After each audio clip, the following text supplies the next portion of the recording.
हरे मुरारी हे नाथ नारायण वासुदेवाय कृष्ण गोविंद गोविंद हरे हरे मुरारी मुरारी हे हे नाथ नारायण वासुदेवाय श्री श्री कृष्ण कृष्ण गोविंद मुरारी मुरारी नाथ नारायण नारायण वासुदेवाय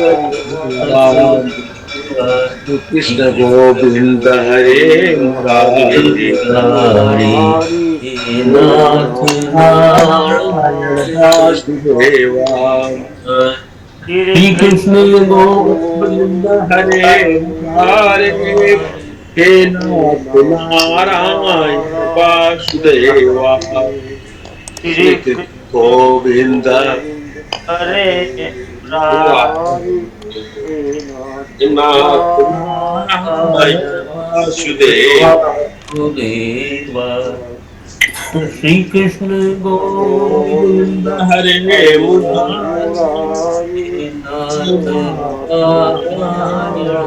नारायण नारायण वासुदेवा वासुदेवाय श्री कृष्ण गोविंद गोविंद हरे हरे मुरारी मुरारी हे हे नाथ नाथ नारायण नारायण वासुदेवा वासुदेवाय श्री कृष्ण गोविंद गोविंद हरे हरे मुरारी हे मुरारी नाथ हे नाथ नारायण वासुदेवा वासुदेवाय श्री कृष्ण श्री कृष्ण गोविंद गोविंद हरे हरे मुरारी मुरारी हे हे नाथ नाथ नारायण वासुदेवा वासुदेवाय कृष्ण गोविंद हरे हरे मुरारी हे हे नाथ नाथ नारायण नारायण वासुदेवा वासुदेवाय शान्ताकारं साकारं भुजगशयनं पद्मनाभं सुरेशं विश्वाधारं गगनसदृशं संवेगवर्णं शुभङ्गं मेघवर्णं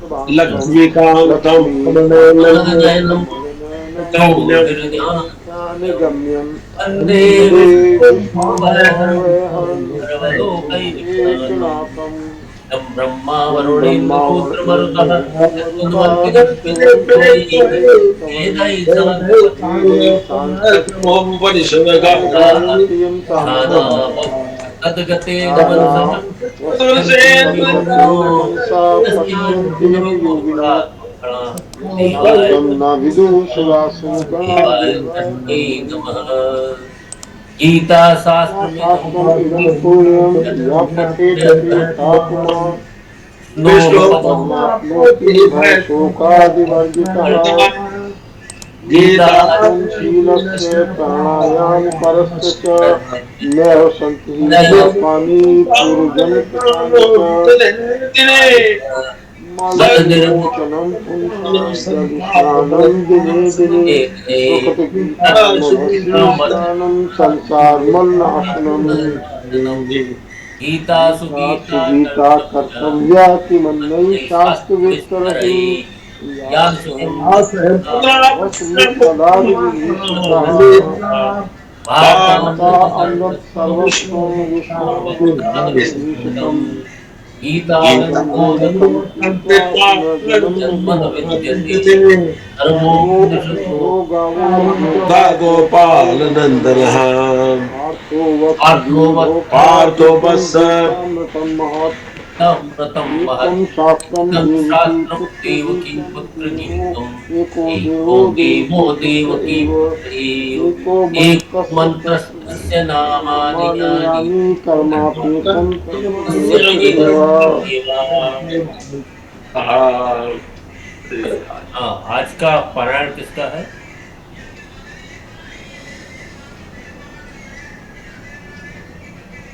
आज किसी की बुकिंग नहीं है?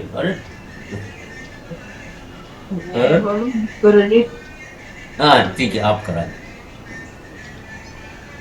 ओम श्री परमात्मने नमः। ओम श्री ॐ श्री परमात्मने नमः। परमात्मने नमः। इदं तु ते गुह्यतमं प्रवक्ष्याम्यनसूयवे। इदं तु ते गृहीतमं प्रवक्ष्यामि अनुसूयवे। ज्ञानं विज्ञानसहितं यज्ञात्वा मोक्ष्यसे अशुभात्। ज्ञानं विज्ञानसहितं यज्ञात्वा मोक्ष्यसे शुभात्। सर्वभूतानि कौन्तेय प्रकृतिं यान्ति मामिकाम्। सर्वभूतं सर्वभूतानि कौन्तेय प्रकृतिं यान्ति मामिकाम्। कल्पक्षये पुनस्तानि कल्पादौ विसृजाम्यहम्। कल्पक्षये पुनस्तानि कल्पादौ विसृजाम्यहम्। मयाध्यक्षेण प्रकृतिः सूयते सचराचरम्। मया मया अध्यक्षेण प्रकृतिः सूयते सचराचरम्। हेतुनानेन कौन्तेय जगद्विपरिवर्तते। हेतुनानेन कौन्तेय जगति परिवर्तते। त्रैविद्या मां सोमपाः पूतपाप्मा यज्ञैरिष्टा स्वर्गतिं प्रार्थयन्ते। त्रैविद्या मां सोमुपापूतपापा यज्ञैर्विश्वा स्वर्गतिं प्रार्थयन्ते। ते पुण्यमासाद्य सुरेन्द्रलोकम् अश्नन्ति दिव्यं दिवि देवभोगान्। ते पुण्यमासाद्य पुण्यमासाद्य सुरेन्द्रलोकम् अश्नन्ति दिव्यानि दिवि देवभोगान्। एतं भुक्त्वा स्वर्गलोकं विशालं क्षीणे पुण्ये मर्त्यलोकं विशन्ति। ते तं भुक्त्वा स्वर्गलोकं विशालं क्षीणे पुण्ये मृत्युलोकं विशन्ति। एवं त्रयी प्रपन्ना गतागतं कामकामा लभन्ते। एवं धर्मम् अनुप्रपन्ना गतागतं कामकामा लभन्ते। अनन्याश्चिन्तयन्तु मां ये जनाः पर्युपासते। अनन्याश्चिन्तयन्तो मां ये जना पर्युपासते। तेषां नित्याभियुक्तानां योगक्षेमं वहाम्यहम्। तेषां नित्याभियुक्तानां योगक्षेमं वहाम्यहम्। यत्करोषि यदश्नसि यत्करोषि यदश्नासि यज्जुहोषि ददासि यत् करोषि यत् अश्नासि यज्जुहोषि ददासि यत्। यत्तपस्यसि कौन्तेय तत्कुरुष्व मदर्पणम्। यत् तपस्यसि कौन्तेय तत्कुरुष्व मदर्पणम्। समोऽहं सर्वभूतेषु न मे द्वेषोऽस्ति न प्रियः। समोऽहं सर्वभूतेषु न मे द्वेषो अस्ति न प्रियः। ये भजन्ति तु मां भक्त्या मयि ते तेषु चाप्यहम्। ये भजन्ति मां भक्त्या मयि ते तेषु चाप्यहम्। अपि चेत् सुदुराचारो भजते मामनन्यभाक्। अपि चेत् सुदुराचारो भजते माम् अनन्यभाक्। साधुरेव समन्तव्यः सम्यक् व्यवसितो हि सः। साधुरेव समन्तव्यः सम्यग् व्यवसितो हि सः। मन्मना भव मद्भक्तो मद्याजी मां नमस्कुरु। मन्मना भव मद्भक्तो मद्याजी मां नमस्कुरु। मामे वैष्यसि युक्त्वैवम् आत्मानं मत्परायणः। मामे वैष्यसि युक्त्वैवम् आत्मानं मत्परायणः। हरिओम तत्सत्। कराया आपने?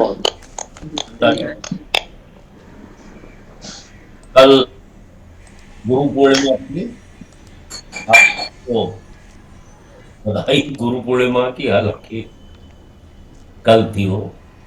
आप सब लोग, आप में से अनेक लोग गुरुओं के पास भी गए, तो उनसे रिचार्ज होकर आप लोग आ गए हैं।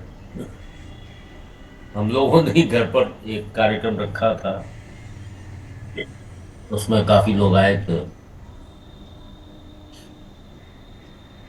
इस प्रकार से कल का पर्व मनाया। आप में से कौन कौन गए थे अपने गुरुओं के पास? हमारे यहाँ तो सर हमारी तो ऑनलाइन मीटिंग थी गुरुजी के साथ में।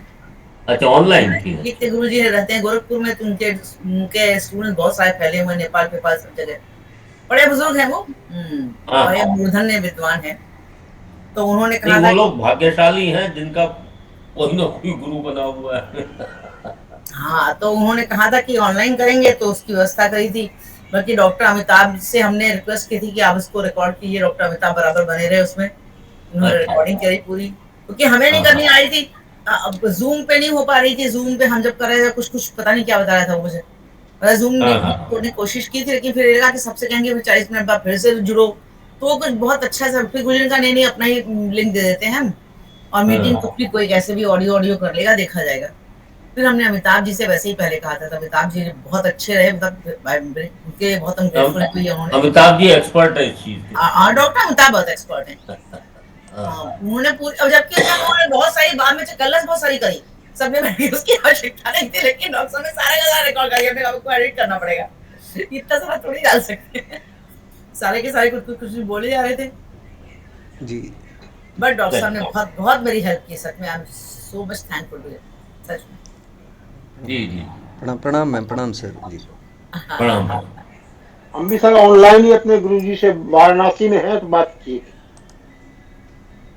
हमारे आध्यात्मिक गुरु वाराणसी में है सर। जी जी जी जी। कौन है? ऑनलाइन ऑनलाइन हमारे ठीक, गुरुजी डॉक्टर साहब कौन है, क्या नाम है आपके गुरुजी का? डॉक्टर केशव पाठक। डॉक्टर वो केशव। संस्कृत के मतलब प्रोफेसर थे, हेड थे। MA PhD in Sanskrit. वो जी।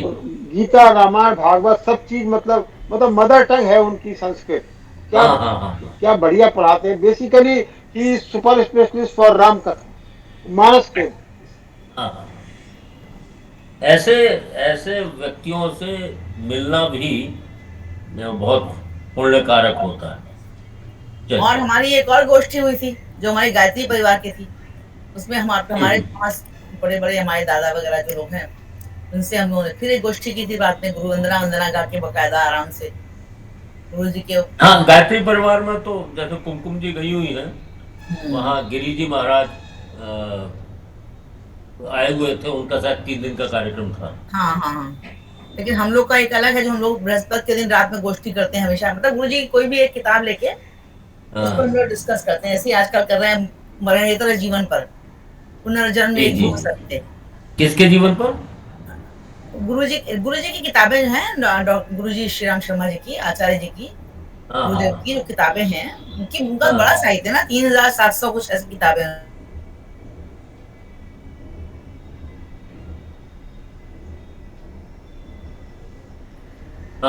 उसमें से भी छोटी छोटी किताबें लोगों ने निकाल के अपने सुविधा अनुसार, तो उसमें से मतलब किताबें, उनमें से चैप्टर्स कुछ निकाल के, तो उस चैप्टर पे हम लोग आजकल डिस्कस, तो हम लोग हर बृहस्पति के दिन रात को गोष्ठी करते हैं। आधे पौने घंटे की गोष्ठी होती है, उस पर हम लोग बात करते हैं। जुड़ना चाह रहे थे, जुड़ नहीं पाए। चलिए क्या हुआ, चलिए खैर ठीक है। सर मैं पिछले 10 साल से ऑनलाइन सत्संग करता हूँ 10 साल से अपने गुरु जी के साथ।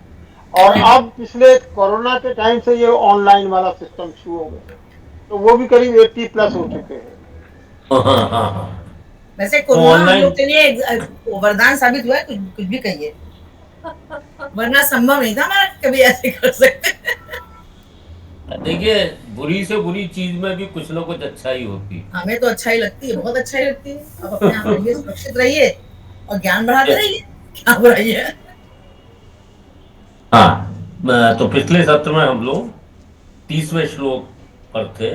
अपिचेत सुदुराचारो भजते मामन्य भाग साधुरेव समन्तव्य सम्यक व्यवस्थितो ही सर।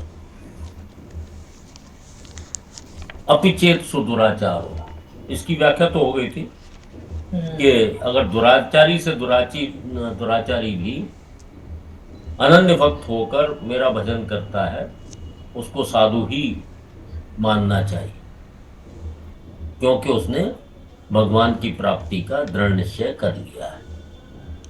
साधुरेव समन्तव्य सम्यक व्यवसतो ही सब। तो इस पर भी चर्चा हुई थी कि वैसे तो भगवान ने कहा है कि जो पापी होते हैं वो मेरे शरण नहीं होते हैं, लेकिन यदि ऐसा कोई प्रकरण बन जाए जिससे पापी से पापी मनुष्य भी भगवान की शरण हो जाए, तो भगवान की तरफ से कोई मनाही नहीं।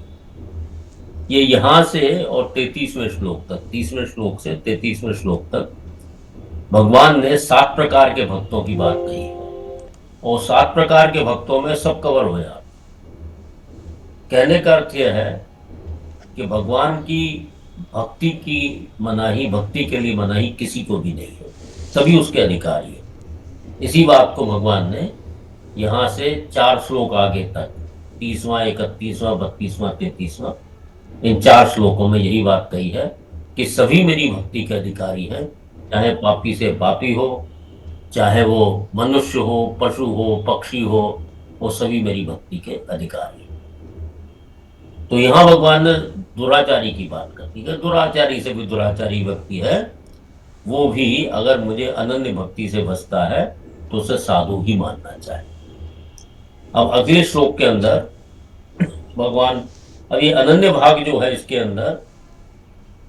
इसके अंदर एक भाव मुख्य है, मैं भगवान का हूं, भगवान मेरे हैं। इस प्रकार से अहंता का परिवर्तन हो जाता है। अहंता का परिवर्तन भक्ति योग से आसानी से हो जाता है। भक्ति योग में भगवान मैं भगवान का हूं, इस प्रकार से। ज्ञान योग से अहंता मिटाई जा सकती है। कर्तृत्व अभिमान जब समाप्त हो जाता है तो ज्ञान योग से अहंता मिटती है, भक्ति योग से अहंता का परिवर्तन हो जाता है, और कर्म योग से अहंता शुद्ध हो जाता है।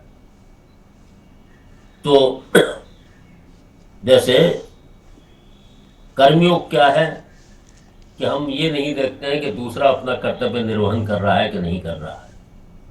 हम अपना कर्तव्य कर्म निष्काम पूर्वक करते हैं तो वही कर्मयोग है। तो उससे अहंता जो है शुद्ध हो जाती है, और शुद्ध अहंता जो है कभी बंधनकारी नहीं है। तो इस प्रकार से अनन्य भाग जो है, अनन्य भक्ति, तो उसमें अहंता परिवर्तन हो जाता है, और भक्ति योग के अंदर अहंता बदल जाती है। जैसे कन्या का विवाह हो जाने के बाद उसकी अहंता बदल जाती है। वो कन्या, वह पति के घर कोई अपना घर, पति के धर्म कोई अपना धर्म मानने लग जाती है।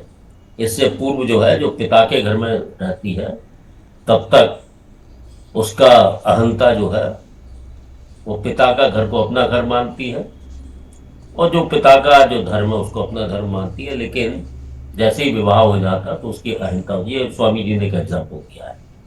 तो इसी प्रकार से जब तक हमारा संसार से संबंध है, और शरीर और संसार में है,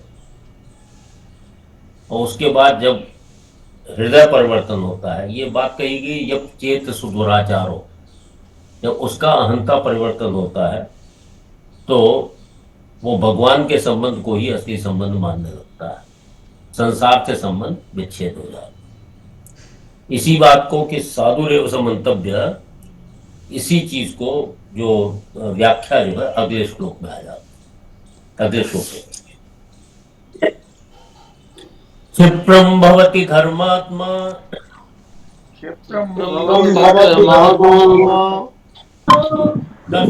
शांतिम निगच्छति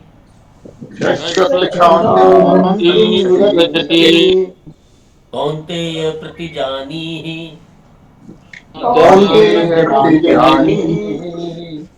ते भक्तः प्रणश्यति न मे भक्ताप्नश्यति। क्षिप्रं भवति धर्मात्मा शाश्वतशान्तिं निगच्छति।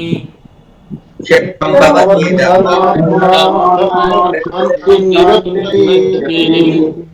कौन्तेय प्रतिजानीहि न मे भक्तः प्रणश्यति। कौन्तेय प्रतिजानीहि न मे भक्तः प्रणश्यति। तो पिछले श्लोक में कहा है साधु एवं समन्तव्य, उसी की यहाँ व्याख्या कर दी गई। तो साधु उसको क्यों मानना चाहिए? क्षिप्रम भवति धर्मात्मा, क्षिप्रम मतलब शीघ्र, वो तत्काल ही वो धर्मात्मा हो जाता है। वो तत्काल धर्मात्मा हो जाता है, अर्थात वो पवित्र हो जाता है। कारण तो है जीव स्वयं परमात्मा का अंश है, और जब उसका उद्देश्य ही परमात्मा की प्राप्ति करना हो गया तो उसके धर्मात्मा होने में क्या बचा? अब वो पापात्मा तो रहेगा नहीं। जब परमात्मा की सम्मुखता हो गई तो पापात्मा तो रहेगा नहीं। और ये जीव जो है पापात्मा संसार के संबंध को लेकर बनता है। जीव तो सदैव पवित्र है क्योंकि परमात्मा का अंश है, लेकिन जब उसका संसार के साथ संबंध हो जाता है तो अनेक प्रकार के पाप और दुराचार होने लगते हैं। और जब उसकी सम्मुखता परमात्मा की तरफ हो गई तो जब परमात्मा से सम्मुखता हो गई तो संसार से विमुखता हो गई। तो संसार से संबंध विच्छेद होते ही उसके जो पाप करने की प्रवृत्ति स्वतः समाप्त हो गई, क्योंकि सांसारिक चीजों की प्राप्ति के लिए ही मनुष्य प्राप्त करता है। जैसे जर जरा जायदाद, इस तरह से पृथ्वी के लिए जो है वो जमीन के लिए लड़ाई होती है, स्त्री के लिए लड़ाई होती है, धन के लिए लड़ाई होती है। तो इस प्रकार से जब ये चीजें सारी सांसारिक है, जब संसार से संबंध विच्छेद हो गया तो पाप स्वतः ही, जो पाप का आचरण था, दुराचार को आचरण था, वो समाप्त हो जाता है। क्षिप्रम भवति धर्मात्मा, और तत्काल ही वो धर्मात्मा हो जाता है, क्योंकि उसका संसार से संबंध विच्छेद हो गया और सारे पाप जो है संसार के संबंध पर ही आश्रित थे, इसलिए वो क्षिप्रम भवति धर्म, शीघ्र ही तत्काल ही वो धर्मात्मा हो जाता है। शाश्वत शांतिम निगच्छति, इसका पक्षे देख लीजिए। शाश्वत, शाश्वत मतलब जो निरंतर रहने वाली है, नित्य रहने वाली है। ये शाश्वत, ये ता का छा बना है और शा का छा हो गया है, छत्व संधि लग गई, और यहाँ ता का चा श्चुत्व संधि लग गई। तो शाश्वत शांति, ये दो पद निकले। शाश्वत शांति मतलब निरंतर रहने वाली शांति, निगच्छति, उसको प्राप्त हो जाता है। शाश्वत शांति प्राप्त हो जाना, परमात्मा को प्राप्त हो जाना, एक ही बात। तो कहते क्षिप्रम भवति धर्मात्मा शाश्वत शांति निगच्छति। जो सांसारिक शांति जो जिसको हम कहते हैं वो शाश्वत नहीं है, वो कुछ देर रहती है फिर चली जाती है। लेकिन जो परमात्मा को प्राप्त करने की जो शांति है वो शाश्वत है, वो नित्य निरंतर रहने वाली है। इसलिए भगवान ने कहा क्षिप्रम भवति धर्मात्मा शाश्वत शांति निगच्छति, वो निरंतर रहने वाली शांति को प्राप्त हो जाता है। फिर भगवान एक आश्वासन देते हैं, कौन्तेय प्रतिजानी है, कि हे कौन्तेय तुम ये भली भांति जान लो। प्रतिजानी है, वैसे तो प्रतिज्ञा करने के अर्थ में होता है, प्रतिजानी है। न मे भक्त प्रणश्यति, कि मेरे भक्त का कभी पतन नहीं होता है। बात अभी दुराचारी की चल रही है, तो दुराचारी के विषय में उन्होंने कहा कि मेरा भक्त अगर दुराचारी से दुराचारी भी है तो उसका पतन नहीं होता है। कौन्तेय प्रतिजानी है न मे भक्त प्रणश्यति। तो हे कौन्तेय, तुम ये मेरी प्रतिज्ञा समझ लो कि मेरे भक्त का कभी पतन प्रणश्यति, प्रोपसर्ग नश्यति, मेरे भक्त का कभी भी नाश नहीं होता, मतलब पतन नहीं होता है। क्षिप्रम भवति धर्मात्मा शाश्वत शांतिम निगच्छति। क्षेत्रं भवति क्षत्रं भवति धर्मात्मा गच्छति कौन्तेय प्रतिजानीहि न मे भक्तः प्रणश्यति। कौन्तेय प्रतिजानीहि न मे भक्तः प्रणश्यति। यहाँ भगवान ने कहा तो स्वयं परमात्मा का अंश होने से चेतन अमल सहज सुख राशि है, ये मानस में कहा गया है। अतः उसमें अपने स्वरूप की जो अनादि अनंत स्वतः सिद्ध शांति है, धर्मात्मा होने से अर्थात भगवान के साथ अनन्य भाव से संबंध होने से वह शाश्वती शांति प्राप्त हो जाती है। केवल संसार के साथ संबंध मानने से ही उसका जो शाश्वत शांति है उसका अनुभव नहीं हो रहा। भक्त भगवान के छोटे बालक हैं और ज्ञानी बड़े बालक हैं। जैसे माँ को छोटे बड़े सभी बालक समान रूप से प्रिय लगते हैं, पर वह संभाल छोटे बालक की ही करती है, बड़े की नहीं। कारण कि छोटा बालक सर्वथा माँ के ही आश्रित रहता है, अतः उसके संभाल की जितनी आवश्यकता है उतने बड़े के लिए आवश्यकता थी। ऐसे ही भगवान अपने आश्रित भक्त की पूरी संभाल करते हैं और स्वयं उसके योगक्षेम का वहन करते हैं। परंतु ज्ञानी के योगक्षेम का वहन कौन करे, इसलिए ज्ञान का साधक तो योग भ्रष्ट हो सकता है, पर भक्त योग भ्रष्ट नहीं होता है। यही भक्ति मार्ग में और ज्ञान मार्ग में अंतर हो जाता है। और मानस के अंदर भी यही बात कही है कि ज्ञानी मेरे प्रौढ़ शिशु के समान, प्रौढ़ बच्चे के समान है, और भक्त मेरे बच्चे के समान है। तो बच्चे की संभाल भगवान स्वयं करते हैं। और ज्ञान योग के अंदर पतन की संभावना रहती है, लेकिन भक्ति योग में पतन की संभावना इसलिए नहीं रहती कि जहां इस तरह की संभावना बनती है भगवान स्वयं संभाल लेते हैं। ज्ञान योग के साधक में कुछ कमी रहने से पतन हो सकता है, पर भक्ति योग के साधक में कुछ कमी रहने पर भी पतन नहीं होता, और क्योंकि भगवान स्वयं उसकी रक्षा करते हैं। ठीक है, सासती क्षिप्रम भवति धर्मात्मा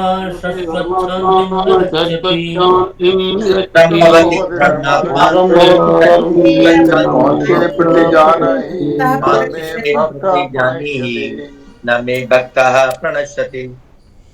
अब 30 में से 33 तक जैसा भी बतलाया 7 प्रकार के भक्तों की चर्चा हुई है।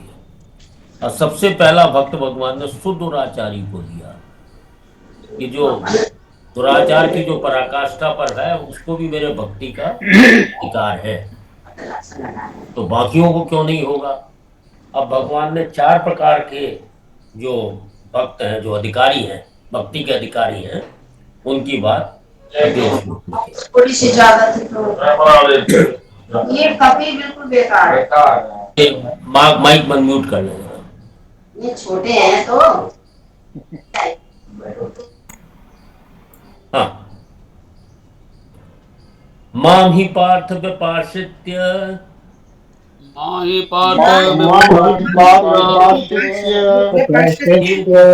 पापयोनयः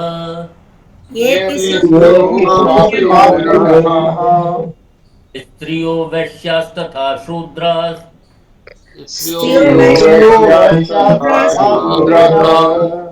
तेऽपि यान्ति परां गतिम्। मां हि पार्थ व्यपाश्रित्य ये विशुः पापयोनयः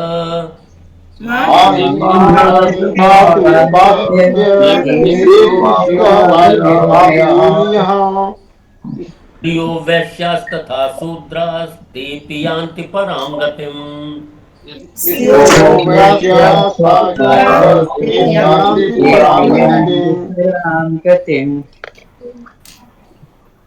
तो माम ही पार्थ संबोधन हो गया। व्यपाश्रित्य, आश्रित से ही बना है व्यपाश्रित्य। वी उपसर्ग है, अपि उपसर्ग है, आ उपसर्ग है ये, और आश्रित्य इसमें लिप प्रत्यय लगा हुआ है। तो व्यपाश्रित्य सर्वथा मेरे आश्रित होकर, मेरे शरण होकर, ये अपि स्युः पापयोनयः, पाप योनि है जो ये बड़ा व्यापक शब्द है, इसमें सब आ जाता है, असुर, राक्षस, पशु, पक्षी, इसके अंतर्गत सभी लिए जा सकते हैं। कई टीकाकारों ने इसको विशेषण के रूप में स्वीकार किया है पाप योनि को, लेकिन स्वामी जी जो हैं इस चीज को नहीं मानते, क्योंकि और लॉजिकली भी वो बनता नहीं है। क्योंकि पाप योनि विशेषण की तरह इस्तेमाल करते हैं, तो स्त्रीय, वैश्य, शूद्र ये सब का विशेषण हो जाने से ये सारे पाप योनि तो नहीं कह सकते इनको। तो कुछ टीकाकारों ने पाप योनि को विशेषण माना है, लेकिन स्वामी जी ने नहीं माना है, और वो बिल्कुल तार्किक लगता है कि भगवान कहते हैं कि ये अपि पाप योनि है स्यु, स्यु मतलब हो, जो भी पाप योनि वाले हों। और पाप योनियों में कौन है? जिसमें असुर आ जाते हैं, राक्षस आ जाते हैं, पशु आ जाते हैं, पक्षी आ जाते हैं, वृक्ष, लता इत्यादि, जो भी अधोगति को प्राप्त जिसको लोग कहते हैं। तो अधोगति का कौन सा? जो मनुष्यों से नीचे की जो गतियां हैं उनको अधोगति माना है, ऊपर की जो गतियां उनको ऊर्ध्वगति माना गया है।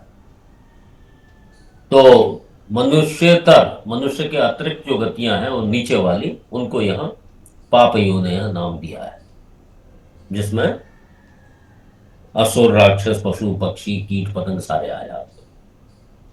तो भगवान कह रहे हैं ये अपि पाप योनि है शु, जो भी पाप योनि वाले हों, तथा स्त्रियः वैश्याः तथा शूद्राः, तथा स्त्रियां वैश्य और शूद्र हों, ते अपि माम व्यपाश्रित्य, वे भी मेरे सर्वथा आश्रित होकर, मेरी शरण में आकर ही निसंदेह पराम गतिम यान्ति, परम गति को प्राप्त हो जाते हैं। तो यहां भगवान ने 4 प्रकार के अधिकारियों की बात की। एक तो पाप योनि, स्त्रियां, वैश्य और शूद्र। अब हम अगले श्लोक में समझेंगे कि कोई बचता ही नहीं है जो भक्ति का अधिकारी ना हो। यहां उन्होंने वैश्य शूद्र की बात कर ली, अगले श्लोक के अंदर वो ब्राह्मण और क्षत्रिय की बात कर देंगे। तो ब्राह्मण, क्षत्रिय, वैश्य, शूद्र, पाप योनियः, स्त्रियः, सुद्वराचार, इस प्रकार से 7 अधिकारी हो गए। भगवान ने कहा ये सब मेरे भक्त के अधिकारी। यहां जो स्त्रिय शब्द जो दिया हुआ है, इस पर अनेक टीकाकारों के मतभेद हो सकते हैं। मैं स्वामी जी के हिसाब से बतला देता हूं। स्वामी जी ने, क्योंकि स्त्रिय देने का कोई वैसे कोई तर्क दिखाई नहीं देता है, क्योंकि जब वैश्य, शूद्र और चारों वर्ण उसके अंदर ले लिए गए, तो फिर स्त्री को अलग से देने का कोई औचित्य वैसे दिखाई नहीं देता है। स्वामी जी ने इसकी व्याख्या अपनी व्याख्या में लिखा है कि चारों वर्णों के आते हुए भी भगवान ने स्त्रियों का नाम अलग से लिया है। इसका तात्पर्य है कि स्त्रियां पति के साथ ही मेरा आश्रय ले सकती हैं, मेरी तरफ चल सकती हैं, ऐसा कोई नियम नहीं है। स्त्रियां स्वतंत्रता पूर्वक मेरा आश्रय लेकर परम गति को प्राप्त हो सकती हैं, और इसके अनेक उदाहरण हैं। मीरा जी का एक उदाहरण है, और भी अनेक उदाहरण मिल जाते हैं। तो स्वामी जी ने जो स्त्रीय शब्द जो अलग से दिया हुआ है, उसकी व्याख्या इस प्रकार से की है कि ऐसी जो लोग परंपरा से जो लोगों की सोच है कि स्त्रियां अपने पति के साथ ही मेरा आश्रय ले सकती हैं, तो ऐसा कोई नियम नहीं है। वो पति के साथ आश्रय लें, बड़ी अच्छी बात है, और साथ में आश्रय ना लें तो भी कोई बात नहीं, वो स्वतंत्र रूप से भी मेरी भक्ति के अधिकारी। ठीक है। तो यहाँ भगवान कह रहे हैं कि हे पार्थ, जो भी पाप योनि वाले हों, पाप योनि, स्त्रियां हों, वैश्य हों, शूद्र हों, ते अपि माम व्यपाश्रित्य, वो भी मेरे शरण में आकर परम गतिम यान्ति, निसंदेह परम गति को प्राप्त हो जाती। ठीक है। पच्छेद लिख लीजिए, माम ही पार्थ व्यपाश्रित्य, व्यपाश्रित मतलब सर्वथा मेरी शरण होकर, ये अपि, ये जो अवग्रह है वो आका सूचक है, ये अपि स्यु हो पाप योनयः, ये बहुवचन का शब्द है। पाप योनियों वाले स्त्रिय, ये स्त्रियों जो है विसर्ग संधि की वजह से हो गया। वैश्याः, तो स जो है ये भी विसर्ग संधि की वजह से लगा है। तथा शूद्राः, यहाँ भी जो है स विसर्ग संधि की वजह से लगा है। ते अपि यान्ति पराम गतिम्, ये पश्चिम हो गया। तो हे पार्थ, कोई भी हो इन चारों में से, चाहे पाप योनियों वाला हो, स्त्री हो, वैश्य हो, शूद्र हो, ये भी मेरे सर्वथा मेरे शरण होकर परम निसंदेह ही मतलब निसंदेह पराम गतिम यान्ति, परम गति को प्राप्त हो जाते। साथ साथ लीजिए, माम ही पार्थ प्रपाश्य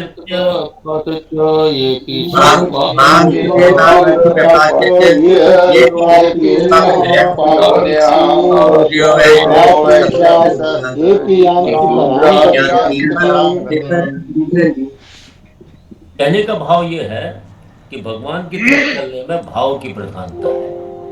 कौन सा शरीर हमें मिला है उसकी बिल्कुल प्रधानता नहीं है, चाहे शरीर स्त्री का हो, पुरुष का हो, शूद्र का हो, क्षत्रिय का हो, वैश्य का हो, इसकी प्रधानता भगवान की प्राप्ति में नहीं है।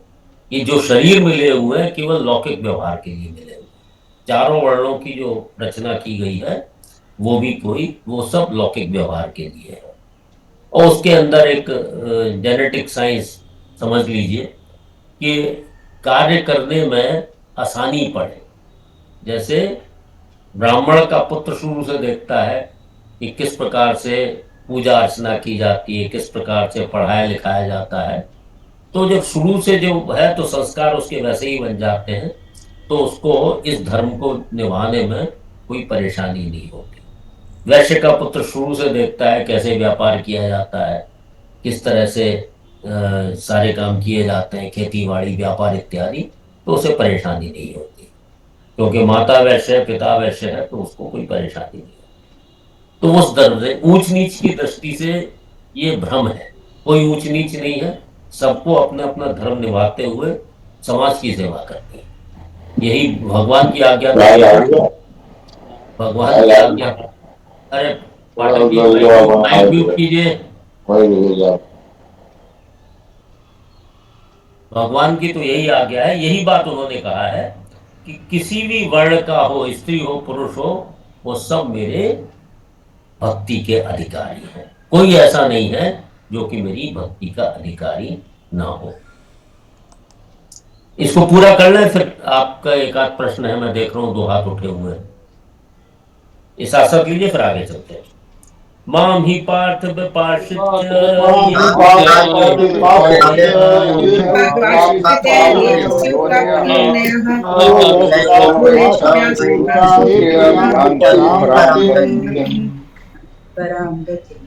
अगले श्लोक के अंदर जो 2 वर्ण बच गए थे, ब्राह्मण और क्षत्रिय, तो उन्होंने कहा जब ये पाप योनि वाले स्त्री वैश्य शूद्रों का जो कल्याण हो सकता है वो पराम भक्ति में यान्ति, वो पराम भक्ति को प्राप्त हो सकते हैं। फिर वो कहते हैं किम पुनर्ब्राह्मणः पुण्या, किम पुनर्ब्राह्मणः भक्ता राजर्षयस्तथा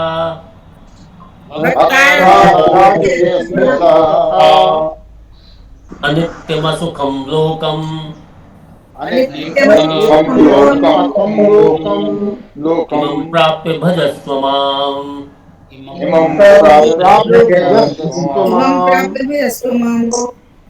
किं पुनर्ब्राह्मणः पुण्या भक्ता राजर्षयस्तथा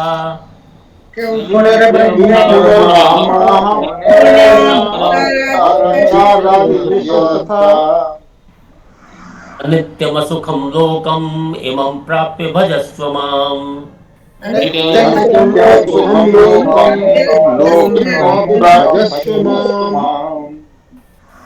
किम मतलब क्या, पुनः ब्राह्मणाः पुण्याः, पुण्याः ब्राह्मणाः, पुण्य कौन से, पवित्र आचरण करने वाले ब्राह्मण, तथा राजर्षयः, और जो राजर्षि है, ऋषि स्वरूप क्षत्रिय, भक्ताः, भगवान के भक्त हों, वे परम गति को प्राप्त हो जाते हैं, तो किम पुनः, इसमें तो कोई बड़ी बात नहीं है।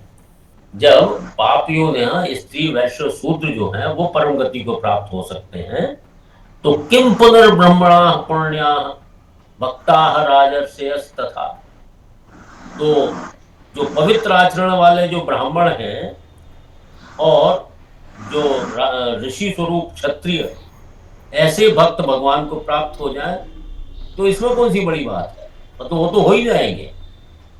जब पापियों ने हो सकते हैं तो वो तो हो ही जाएंगे। और उसमें कहा पुण्या ब्राह्मण, पवित्र आचरण वाले ब्राह्मण, और राजर्षय ऋषि स्वरूप क्षत्रिय, तो ऐसे लोग तो भगवान को पहले ही प्राप्त हो जाएंगे। जब वो दुराचारी हो सकता है, पापी होने हो सकता है, स्त्री वैश्य शूद्र हो सकते हैं, तो पवित्र आचरण वाले ब्राह्मण और ऋषि स्वरूप क्षत्रिय वो तो आसानी से प्राप्त कर लेंगे, वो क्यों नहीं करेंगे, ये कहने का भाव। और इमम अनित्यम असुखम लोकम प्राप्य माम भजस्व, इसलिए भगवान ये आज्ञा दे रहे हैं। इस प्रकरण का आखिरी श्लोक है। इमम मतलब इस, अनित्यम अनित्य और असुखम जो सुख से रहित है, अनित्यम मतलब जो नित्य नहीं है, अनित्य है, और असुखम मतलब जो सुख से रहित है, लोकम, लोकम मतलब शरीर और संसार, शरीर को प्राप्त करके माम भजस्व, मेरा भजन कर, ये मध्यम पुरुष की क्रिया है, भजस्व लोक लगा के, भजस्व भजन कर, आज्ञा दी है। तो कह रहे हैं कि जब सभी का कल्याण हो जाता है मेरी भक्ति से, तो फिर इमम अनित्यम असुखम लोकम प्राप्य माम भजस्व, तो तू इस अनित्य और सुख रहित शरीर को प्राप्त करके मेरा भजन कर, तो तेरा भी कल्याण हो जाए। ठीक है, पक्षे देख लीजिए, किम पुनः, रेफ जो है जो ब्राह्मणा को, ब्रा के ऊपर जो रेफ लगा हुआ है, पुनः ब्राह्मणा पुण्या, यह विसर्ग का लोप हो गया है, भक्ता राजर्षय, यह स जो विसर्ग में बदला, तथा अनित्यम मां में हल लगा, उसके बाद असुखम लोकम इमम प्राप्य भजस्व माम भजस्व।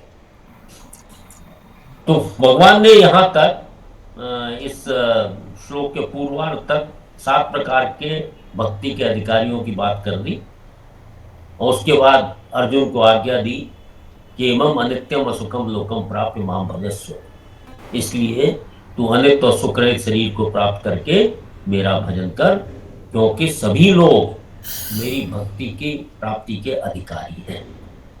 ठीक है, किम पुनर्ब्रह्मणा पुण्या भक्ता राजर्षयस्तथा, किम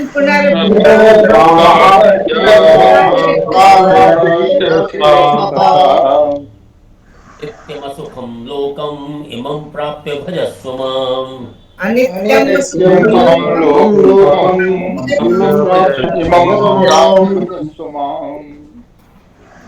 यहाँ जो है जैसे दुराचारी शब्द जो कहा, दुराचारी कौन होता है?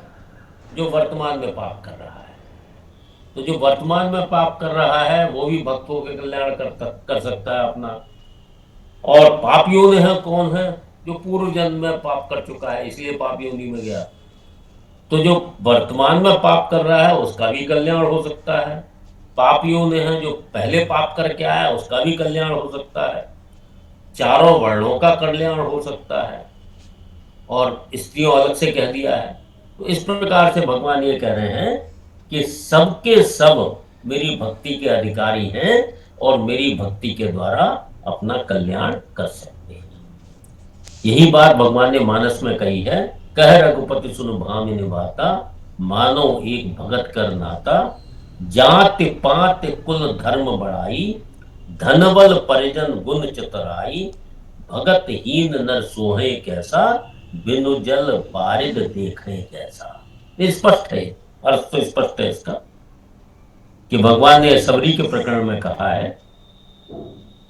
कि मैं केवल भगति का ही नाता मानता हूँ, और इसमें जाति पाति कुल धर्म बड़ाई धन बल परिजन गुण चतुराई इन सब से मुझे कोई संबंध नहीं है। और फिर अंत में कह दिया भगत हीन न सोहे कैसा, कि भगति के बिना मनुष्य कैसा लगता है, कैसा सोहता है, बिनु जल बारिद देखे जैसा, जैसे बगैर पानी के बादल। ये मानस में कहा है। तो यह भक्ति की बहुत प्रशंसा की गई है और भक्ति के सारे अधिकारियों की, मतलब भक्ति के सभी अधिकारी हैं, इस बात को स्पष्टता से कहा गया है। साथ लीजिए, किम पुनर्ब्रह्मणा किम पुनर्ब्रह्मणा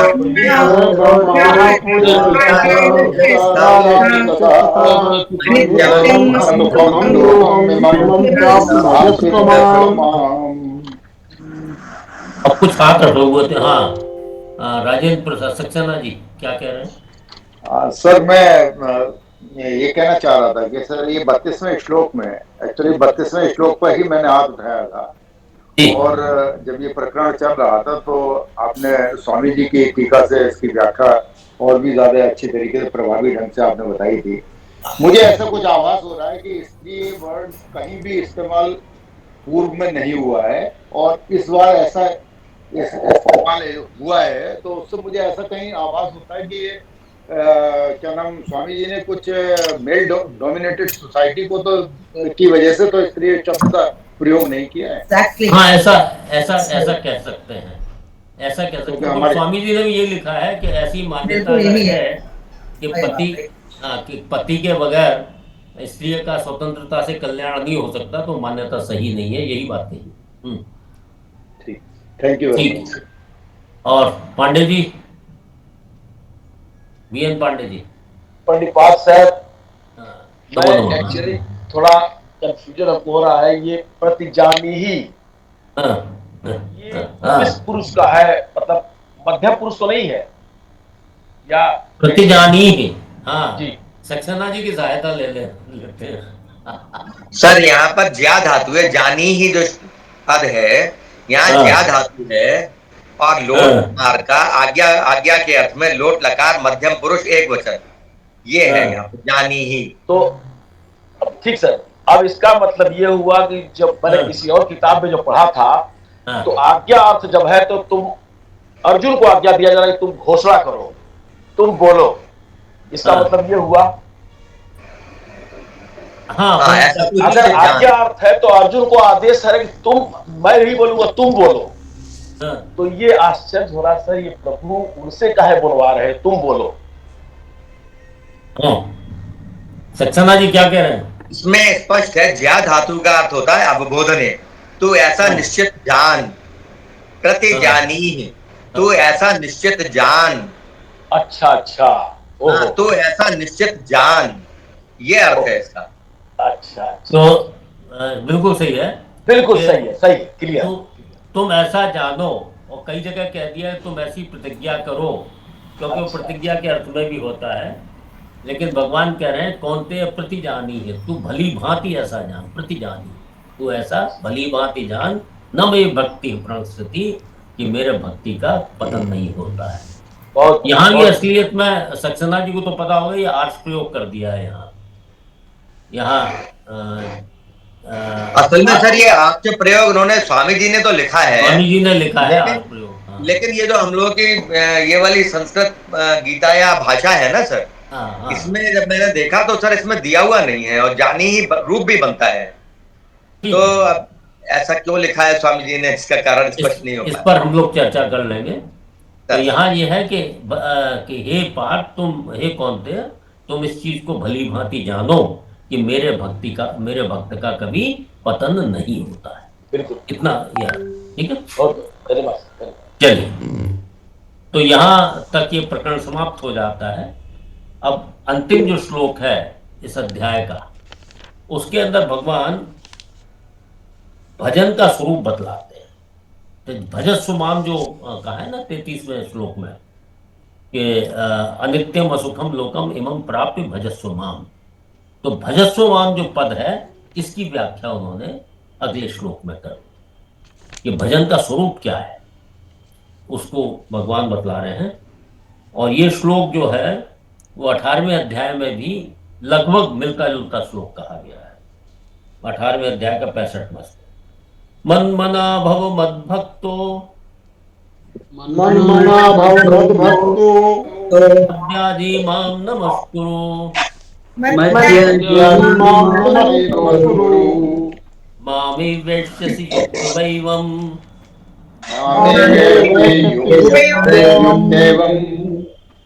आत्मानं मत्परायणः आत्मानं मत्परायणः मना भव मद्भक्तो मद्याजी माम नमस्कुरु मन्मना भव मद्भक्तो मद्याजी माम नमस्कुरु मामे वैश्यसि युक्तवैवम् आत्मानं मत्परायणः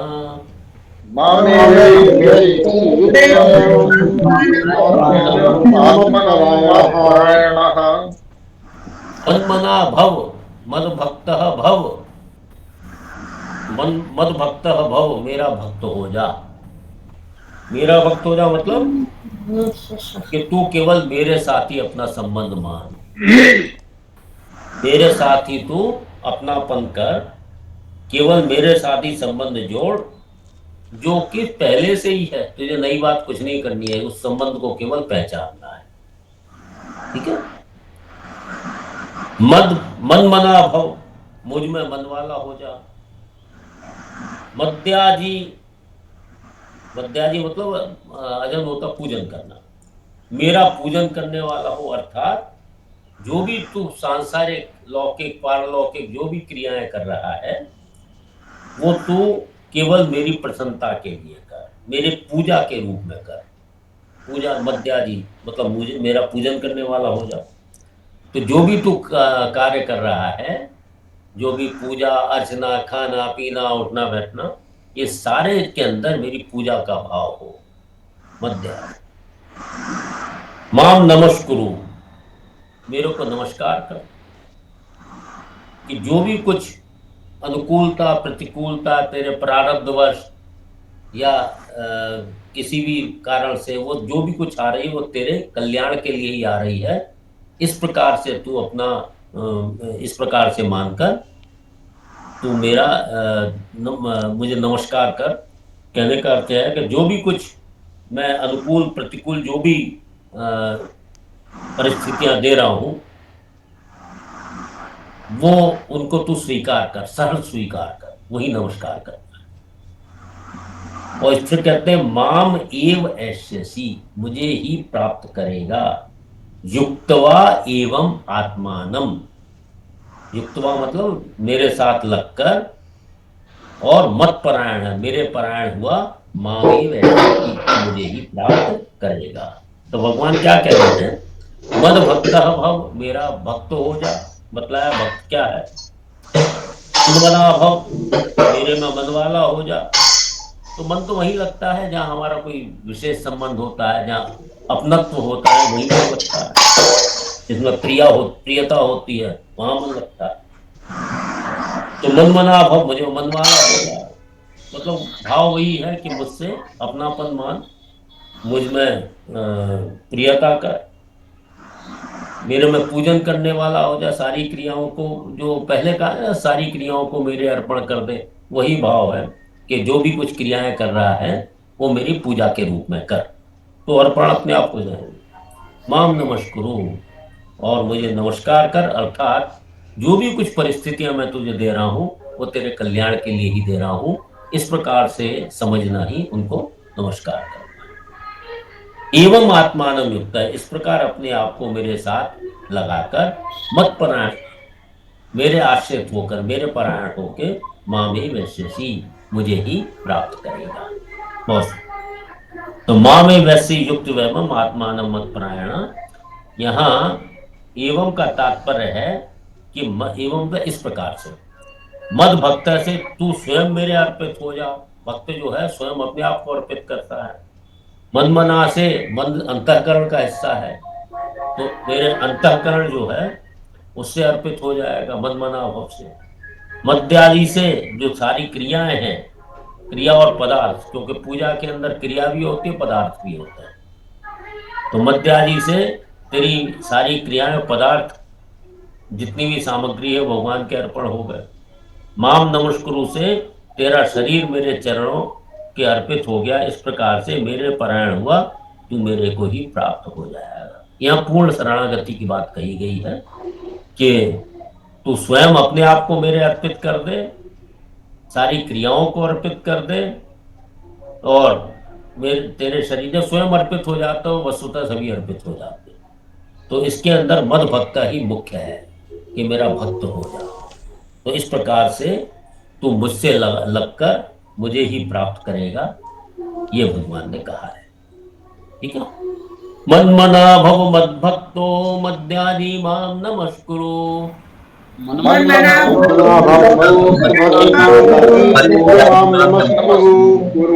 मामे वैश्यसि युक्तवैवं आत्मानं मत्परायणः।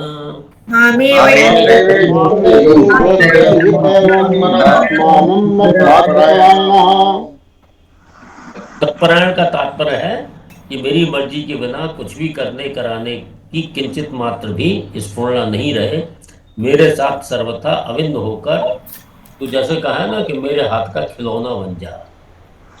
पहले कहा है कठपुतली, अब यहाँ कहा है कि मेरे हाथ का जैसा मैं चाहूं वैसा करने, मतलब मेरे पूरी तरह से शरणागत होगा। तो यही यहाँ भगवान ने भजन का स्वरूप बदला है। ठीक है। हाँ, नेहा जी कुछ कहना चाह रहे हैं?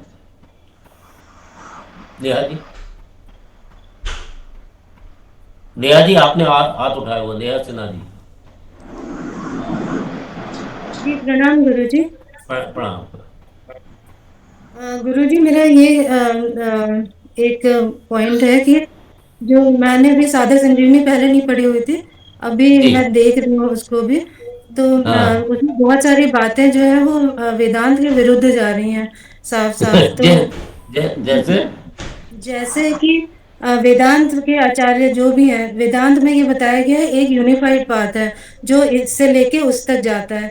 अभी इसमें जो है जहाँ भी हो रहा है वो ये क्या कर रहे हैं कि ज्ञान को जो है वो इंफीरियर बता दे रहे हैं, जबकि वेदांत में ये बताया गया कि ज्ञान के थ्रू ही मुक्ति है। ठीक है, ये साफ साफ बताया गया कि ज्ञान अल्टीमेटली सबको प्राप्त करना ही पड़ेगा, उसके बीच में डायरेक्ट कोई मुक्ति का है ही नहीं। ज्ञान इज द मुक्ति, मतलब इक्वल टू मुक्ति। अभी और उसमें एक यूनिफाइड पाथ बताया है कि भक्ति पूर्वक कर्म योग से आप कर्म योग को सिद्ध करके आप ज्ञान प्राप्ति की योग्यता बनाते हैं और फिर ही ज्ञान प्राप्त होता है। यहाँ पे हम जो है वो ज्ञान मार्गी जो है जो डायरेक्ट पहुंच रहे हैं उनके बारे में बात करें तो ये गलत है, क्योंकि वो अगर डायरेक्ट योग्यता नहीं है और डायरेक्ट पहुंच रहे हैं तो वो भ्रष्ट हो सकता है। लेकिन जो सब सिद्ध करके ऊपर पहुंच गए हैं वो पथ भ्रष्ट बोलना, उनको जो है वो इंफीरियर बोलना, ये जो है वो वेदांत के खिलाफ है। क्योंकि लोगों में ये धारणा आ रही है, लोग ये बोल दे रहे हैं कि वो तो ज्ञान मार्गी हैं, वो तो ऐसे हैं, वो तो कर्मयोगी, वो तो ऐसे हैं, भक्ति ही है सब। जबकि वो उसमें किसी की निंदा नहीं है, ज्ञान की प्राप्ति की बिना तो किसी की निंदा नहीं की गई है और ज्ञान नहीं किसी को इंफीरियर बताया गया है। ऐसे बताया जा रहा है कि लोग बोलते हैं ज्ञान, वो तो ज्ञान मार्गी हैं। अरे ज्ञान मार्गी इज द अल्टीमेट गोल। आप लेकिन वो in the real sense, not just कि आप कोई सन्यास लेके, आजकल क्या होता है गुरुजी, सन्यास सीधे लेके चले जाते हैं, 15 साल बाद उनसे पूछा जाता है कि उनके फैमिली उनके बारे में, तो वो बोलते हैं कि उनकी आंखों में आंसू आ जाते हैं। तो वो सन्यास नहीं है, सन्यास मन से होता है। तो सन्यासियों की गणना इसमें नहीं की गई है ज्ञान मार्गी में। तो अगर हम वैसा कंफ्यूज होके उनको हेट करने लग जाएं और उनको नीचा समझने लग जाएं, हेट करने का तो कोई प्रश्न ही नहीं है। ज्ञान मार्गी कोई इंफीरियर है ऐसी बात नहीं है। ग्रुप में ऐसे बात करते हैं, धारणा बनती जा रही है। नहीं ऐसी धारणा नहीं। ज्ञान मार्गी इंफीरियर है, बिल्कुल मार्ग बताया गया और एक ही मार्ग बताया गुरुजी कि कर्म से शुरू होके और ज्ञान में अंत होता है। ठीक है, समझ गया आपकी बात। यहाँ कोई इंफीरियर या सुपीरियर की बात नहीं है, केवल एक ही मार्ग है। केवल इतनी सी बात कही गई है कि ज्ञान योग को, ज्ञान मार्ग में थोड़ी कठिनाइयां हैं, उनको सिद्ध करना थोड़ा दुष्कर है, क्लिष्ट है। भक्ति मार्ग जो है सहज है। और एक बात स्पष्टता से समझ लीजिए कि भगवान ने कई जगह साफ साफ कह दिया है कि वो अपने भक्त में कोई कमी नहीं रहते, पूरा ज्ञान उसको रहता है, भक्त के अंदर भी पूरा ज्ञान रहता है। ज्ञान मार्ग की कोई निंदा वाली बात नहीं है, केवल भगवान ये कह रहे हैं कि इस मार्ग से जाने में कठिनाइयां ज्यादा हैं, पतन का पतन जो है होने की संभावना अधिक है, क्योंकि ज्ञान मार्गी जो है अपने बल पर चलता है और भक्त मार्गी जो है भगवान के बल पर चलता है। कोई ज्ञान मार्गी भी ज्ञान नहीं होती है, आप कह रहे हैं क्या? मेरा प्रश्न ये है, ज्ञान मार्गी में भक्ति नहीं होती है, भक्ति के बिना वो वैराग्य और सिर्फ भगवान के लिए। ज्ञान मार्गी भी बहुत श्रेष्ठ है, वो भी मुक्त हो जाता है और वो किसी से इंफीरियर, लेकिन या तो आप कह लीजिए मैं या सुन लीजिए तो वो किसी से इंफीरियर नहीं है, लेकिन उस मार्ग में जाने में कठिनाइयां अधिक हैं, केवल इतनी बात वो समझाने की कोशिश की गई। दूसरी बात, जो भक्ति मार्गी है भगवान उसमें कोई कमी नहीं रखते, तो ये बात भगवान ने कई जगह कहा है कि जो मेरा भक्त है उसमें मैं कोई कमी नहीं छोड़ता हूँ, उसको पूरा ज्ञान भी उपलब्ध रहता है और मेरे दर्शन भी होते हैं, तो भक्त में कोई कमी नहीं रहती है और ज्ञान मार्गी में भी कोई कमी नहीं रहती है, वो भी मुक्त होता है। केवल इसकी तुलना कठिनाई की दृष्टि से कही गई है। तुलसीदास जी ने भी लिख दिया है, कहत कठिन समझत कठिन, साधत कठिन विवेक, कोई गुना अक्षर न्याय जो प्रत्यु होने। ये प्रत्यु शब्द जो है इम्पोर्टेंट है कि उसमें बहुत सारे प्रत्यु, उसमें बहुत सारी कठिनाइयां हैं और गिरने का, फिर आगे इसी चीज को मानस के अंदर आगे इस चीज को एक्सप्लेन भी कर दिया गया है कि प्रत्यु क्या है। कि इंद्रिया द्वार झरोखा नाना, कि इंद्रियों के जो द्वार में बहुत सारे कहा था सुर बैठे कर थाना, तो इस प्रकार से स्वामी जो तुलसीदास जी ने इसकी विवेचना की है, केवल कठिनाई और सरलता की दृष्टि से उन्होंने इंफीरियर सुपीरियर कहा है, ज्ञानी को या ज्ञान मार्गी को इंफीरियर नहीं कहा गया, केवल कठिनाई और सुगमता की वजह से ही उनकी तुलना की गई। ज्ञान मार्गी अल्टीमेटली जो भक्त होता है उसको पूरी तरह से पूर्ण ज्ञानी होता है, और भगवान ने इससे पहले क्या किया है, उससे पहले बात पूरी हो जाए फिर उसका, भगवान उससे पहले भी कह के आए हैं कि ज्ञानी तो मेरा ही स्वरूप है, ऐसा मेरा मत है। ज्ञानी आप पीछे पढ़ के आइए कि उसमें कहा है ज्ञानी तो मेरा ही स्वरूप है, जो चतुर्विदा भजन्ते माम, उसके अंदर जो ज्ञानी भक्त जो लिया गया है, तो ज्ञानी तो मेरा ही स्वरूप है, तो ज्ञानी को इंफीरियर हो बिल्कुल ऐसी बात नहीं, और भक्त भी अल्टीमेटली ज्ञानी होता है, भक्त ज्ञानी नहीं होता, भक्त ज्ञानी। मैं वही बोल रही हूँ, भक्त भी अल्टीमेटली ज्ञानी ही होता है, तो ज्ञानी ही बनना है। हाँ, ये बिल्कुल भक्त भी ज्ञानी होता है और ज्ञानी ही बनी है जी। चलिए ठीक है, आप ये भी समझिए कि यहाँ ज्ञान मार्ग की निंदा की गई है केवल सुगमता के हिसाब से, कठिनता के हिसाब से उसका जो विवेचना की गई है। ज्ञानी भी परम पूज्य है, ज्ञान और भक्त भी एक ज्ञानी होता है, भक्त भी ज्ञानी, भक्त ज्ञानी भी होता है, ऐसा आचार्य जी मुझे लगता है कि ज्ञानी का और इसका जो नेहा जी भावपूरी हमको लगता है, बिल्कुल सही कह रही है, ज्ञानी बनना आसान नहीं है, लेकिन ज्ञानी और भक्त में थोड़ा फर्क, जो भक्ति मार्ग वाले हैं उनमें थोड़ा फर्क है। ये तो पहले बता चुका हूँ, ज्ञान मार्ग जो है एक कटीला पत्थर है जिस पर तलवार के नोक पर चलना है, और भक्ति योग एक राजपथ है जिसको हाईवे कहते हैं, तो उस पर चलना आसान है। लेकिन जो ज्ञानी है उसके अंदर एक बात तो होती है, सबको नहीं, नेहा जी सुन लीजिए करेक्ट, जो ज्ञानी होता है उसके, कोई ज्ञानी को देखा उसको ज्ञान तो बहुत है, अपने ज्ञान का कभी कभी उनको अहंकार हो जाता है, लेकिन अपने अहंकार का ज्ञान वो कभी नहीं कर पाते हैं ज्ञानी लोग, कुछ सबको नहीं कह रहा हूँ, लेकिन भक्ति मार्ग मेरे तो गिरधर गोपाल दूसरा न कोई, वो तो सोचता उनको कुछ दिखाई नहीं देता। तो ज्ञानी में और उसमें कोई, ज्ञानी को तो कोई तुलना ही नहीं है, ज्ञानी बनना आसान नहीं है, लेकिन जरूर है कोई, इसलिए इसमें कोई सोचने की तो ये तो ये समझ लीजिए कि ज्ञानी नहीं सर, आत्मज्ञानी। ज्ञान तो सबको पूछी वाला ज्ञान नहीं है, सत असत का ज्ञान है वो ज्ञानी, तो उसमें आप अंतर आ समझ ही नहीं लीजिए सकता। कि मैं भक्त बस भी ये कहना चाहती हूँ। अंतोदगत्वा ज्ञानी ही हो जाता है। जी, मैं ये बस बोल रही हूँ कि भक्त जो है सगुण की उपासना कर रहा है और ज्ञानी जो है वो निर्गुण की उपासना कर रहा है। भक्त या तो गृहस्थ होगा या तो वो कर्म मार्ग पर है, और भक्त अगर सन्यासी है तो वो ज्ञान मार्ग पर है, लेकिन दोनों ही भक्त हैं। और हाँ, दोनों ही, बिल्कुल सही बात है। कोई और उसमें भक्त भी अल्टीमेटली ज्ञानी हो जाता है, इसमें कोई मतलब है संदेह नहीं है। चलिए अभी ओम तत्सदे श्रीमद् भगवत गीता उपनिषदों ब्रह्मविद्यायां योग शास्त्रे राजविद्या नवमोऽध्यायः। अच्छा, ये कुछ प्रश्न है वो शांति पाठ के बाद में ले लेंगे। शांति पाठ। सर्वे भवन्तु सुखिनः, सर्वे भवन्तु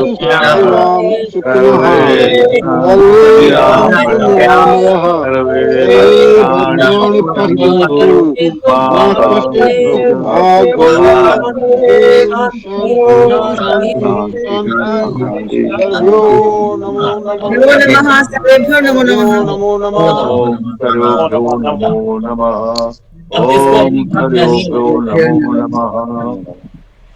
सर आदेश हो तो मैं एक बात पूछूं सर। ये 34वें श्लोक में जो आखिरी श्लोक है इसमें एक वर्ड यूज हुआ है मध्याजी, और इसमें एक्चुअली पिछले बार कभी किसी टाइम पर बहुत जब पहले गीता का पाठ आपने कराया था और 18वें अध्याय में यही श्लोक है करीब करीब, और 65वां श्लोक उसमें इस पे बड़ा चर्चा हुई थी। वो ये मध्याजी है या मध्यादी है? मध्याजी, द और या मिला हो, मध्याजी। उस समय ये बात आई थी कि इसको मध्याधी पढ़ना चाहिए या मध्याजी पढ़ना चाहिए? ये मध्याजी ही पढ़ना चाहिए, दा और या है, धा और या नहीं है, दा और या मिला हुआ है, मध्याजी। और वो मत जब इसका कराएंगे मत अजी, ठीक है। मत मतलब मेरा और अजिन मतलब जो मध्याजी मतलब जो मेरा पूजन करने वाला, मध्याजी। Thank you sir. ठीक है, हो गया।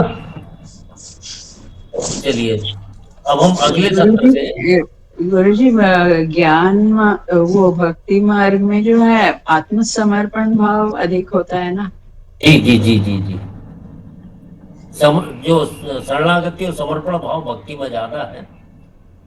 और ज्ञान मार्ग पर जो ज्ञान मार्गी होता है वो अपने ऊपर आश्रित रहता है, अपनी साधना पर आश्रित रहता है, और भक्ति मार्ग भी जो है भगवान पर आश्रित रहता है, और जितना ही भेद है, साधना दोनों को करनी। केवल आश्रय क्या है, और जो ज्ञान मार्गी है वो ब्रह्म का उपासक है, निर्गुण निराकार का उपासक है, और भक्त मार्गी जो है सगुण साकार का उपासक है। थोड़े से भेद है, और ये कठिनता इसलिए बतलाई जाती है कि देह अभिमानी के द्वारा जो निर्गुण निराकार की उपासना जो है वो बड़ी मुश्किल से हो पाती है। जो खुद तो सगुण साकार है, खुद जो है सगुण साकार है, देह है साकार है, और उपासना कर रहा है निर्गुण निराकार की, तो इसलिए उसको कठिनाई होती है। जैसे हमें समरूपता हो, जैसे हम कहते हैं कृष्ण भगवान, राम भगवान, तो ये सगुण साकार रूप है, और हम भी एक तरह से उसी रूप में हैं। तो जब समरूपता होती है तो उसका पूजन इत्यादि करने में आसानी होती है। अब हम देहाभिमानी हैं, देहाभिमानी हैं, और जिसकी उपासना कर रहे हैं वो निर्गुण निराकार है, तो इसलिए उसका कंसेप्ट पकड़ना या उसकी उपासना करने में थोड़ी सी कठिनाई है। हाँ नेहा जी बोलिए।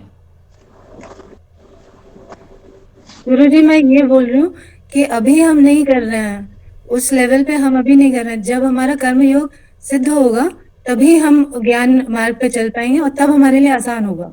अभी हमारे लिए डिफिकल्ट है, हम वो जंप कर ही नहीं सकते, हमें सगुण साकार की ही उपासना करनी होगी। तो कहीं आचरण शुरुआत में बतलाया गया है कि ये बात उन्होंने कह दी है कि बगैर कर्मयोग के ज्ञान योग का सिद्ध होना बहुत ही मुश्किल है, ये बात पहले कही जाती थी जी। तो शुरुआत कर्मयोग से ही होती है और जिसके अंदर भक्ति के संस्कार होते हैं वो भक्ति में चला जाता है। देखिए ये केवल हर एक जो इंडिविजुअल है ना उसकी अपनी अपनी एक स्वाभाविक आस्था होती है। कुछ लोग जो है वो करने में ज्यादा बिलीव करते हैं तो वो कर्मयोग की तरफ जाते हैं। कुछ लोग जो है जिज्ञासु होते हैं, जानने के इच्छुक होते हैं, वो ज्ञानियों के मैं कौन हूँ, मैं इस संसार में क्यों आया, ये जिज्ञासाएं जिसके अंदर अधिक होती है, सब में होती है लेकिन जिसमें अधिकता होती है तो ज्ञान मार्गी हो जाते हैं। और कुछ लोग जो है मानने वाले होते हैं, श्रद्धा ज्यादा होती है तो वो भक्ति मार्गी हो जाते हैं। और तीनों ही के तीनों श्रेष्ठ हैं, तीनों के तीनों जो हैं वो स्वतंत्र साधन भी है परमात्मा की प्राप्ति के लिए।